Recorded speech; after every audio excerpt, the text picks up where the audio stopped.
হরে কৃষ্ণ বন্ধুরা, কেমন আছো সবাই? আশা করি তোমরা সবাই ভালো আছো, আর আমরাও খুব ভালো আছি রাধা মাধবের কৃপায়। তো আজ এখান থেকে ব্লগটা শুরু করছি। এখন 9টা 9:30 মতো বাজে। তো প্রভু সকাল সকাল বেরিয়ে পড়ছেন প্রভুপাদের গ্রন্থ প্রচারের উদ্দেশ্যে। তো আমাদের ইস্কন প্রতিষ্ঠাতা কৃষ্ণ কৃপা শ্রীমূর্তি শ্রীল অভয় চরণারবিন্দ ভক্তি বেদান্ত স্বামী প্রভুপাদের শ্রীমদ্ ভগবদ্ গীতা যথাযথ যে একবার পাঠ করবে সে অবধারিত ভক্তিপথে আসতে বাধ্য। আমরাও এই শ্রীল প্রভুপাদের গ্রন্থ শ্রীমদ্ ভগবদ্ গীতা পাঠ করেই ভক্তিপথে এসেছি। তো প্রভুপাদ বলছেন যে শুধুমাত্র নাম জপ আর নিরামিষ আহার, ভগবানের প্রসাদ সেবা করে বাড়িতে বসে থাকলেই চলবে না। আমাদেরকে নিয়মিত প্রচার করতে হবে প্রভুপাদের গ্রন্থ। কারণ শুধুমাত্র নিজে ভক্ত হলে হবে না, অপরকে ভক্ত করার চেষ্টা করতে হবে। কারণ এই কলিযুগে উদ্ধারের একমাত্র উপায়, এই ভব সমুদ্র থেকে উদ্ধার করতে পারে ভগবান শ্রীকৃষ্ণ। তাই আমাদেরকে চেষ্টা করতে হবে যাতে নিজেরাও ভক্তিপথে আসতে পারি এবং অন্যকেও ভক্তিপথে আসার জন্য উৎসাহিত করতে পারি। আর একজন এই ভক্তিপথে উৎসাহ পেতে পারে তখনই যখন সে এই ভক্তি বেদান্ত স্বামী প্রভুপাদের গীতা পাঠ করবেন। তো আপনারা অবশ্যই গীতা পড়ুন। আর এদিকে আমি দেখো রান্না বসিয়ে দিয়েছি। এদিকে হচ্ছে বেগুন পোড়া, ডিমের শাক সিদ্ধ করেছি, আর এখানে আমি বসাবো টমেটো দিয়ে আলু দিয়ে পোস্ত। তো আমি পোস্তর মধ্যে অল্প নুন দিলাম আর অল্প হলুদ দিলাম। আমি পোস্ততে একটু হলুদ দিই, কারণ তাহলে পোস্তর রঙটা বেশ সুন্দর আসে, সাদা মতো হয় না।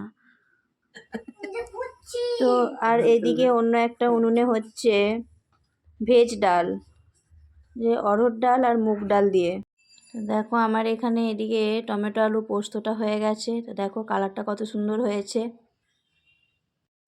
আমার সমস্ত রান্না হয়ে গেছে। গরম গরম অন্ন, আমি সবজি থালায় বেড়ে নিয়েছি। এবার ভগবানকে ভোগ নিবেদন করব।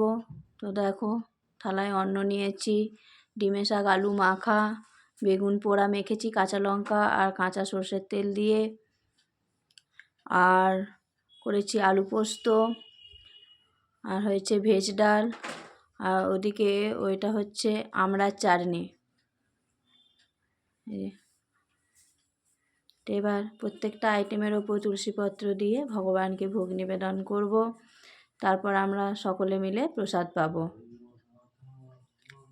এই যে দেখো আমার ভগবানকে ভোগ নিবেদন করা হয়ে গেছে। তোমরা একটু মহাপ্রসাদের থালা দর্শন করে নাও। ওদিকে রাধা মাধব, গোপাল, গোপীনাথ সকলকে দর্শন করে নাও। এবার আমি ভগবানকে শয়ন দিয়ে দেবো।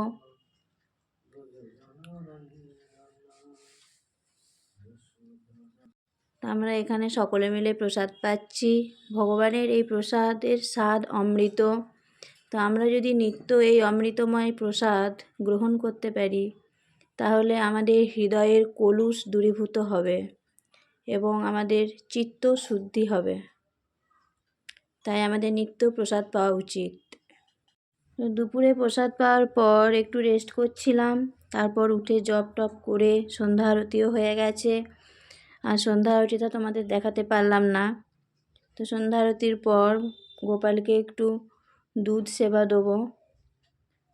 তো আমি গোপালকে দুধ সেবা দিচ্ছি। তারপর আমি পর্দা টেনে দেবো। গোপালকে বা ভগবানকে ভোগ নিবেদন করলে সবসময় পর্দা দিয়ে দিতে হয়।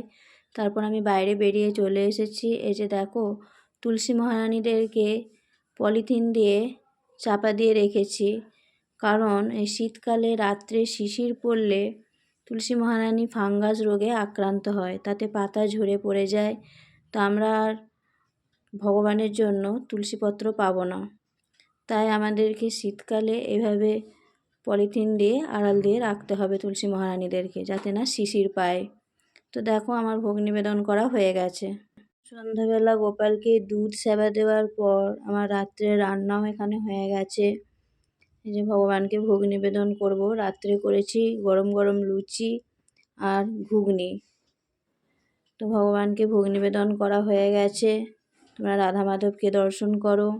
আজকের ব্লগ এ পর্যন্তই। দেখা হবে পরের একটি নতুন ব্লগে। ততক্ষণ তোমরা সুস্থ থেকো, ভালো থেকো। হরে কৃষ্ণ। শিলা প্রভুপাদ কি জয়। হরি বল।